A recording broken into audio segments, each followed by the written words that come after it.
Арча районында шушы араларда Габдулла Тукай исемендәге рухи мәгърифәт үзәге дә ачылды.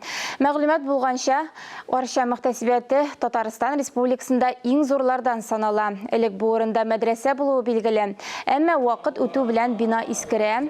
Имам мөхтәсиб булып кайткан Әмир хәзрәт Миңнемуллин иске мәдрәсә урынында яңа бина төзергә кирәк дип мөрәҗәгать итә. 2021 елның җәендә үзәккә нигез салына һәм 1 ел дигәндә рухи мәгърифәт үзәге сафка баса.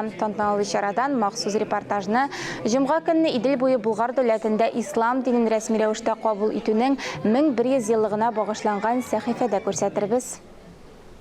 Elhamdülillah indi bina şul tarihka beynab indi biz ana aşırığa bulduk. Yana hicri yılga, yana ruhi mağrifet üzerine deyip elhamdülillah. Bugün resmi rəvişdə açılığına qaramasdan bizden indi Ramazan ayı devamında gün sayın iftar meclisleri ötdü. Gün sayın 100'e yakın kişi özlerinin iftar meclislerini aşadılar. Hem gümrük insanlarından ay devamında 3000'e yakınlaştı elhamdülillah.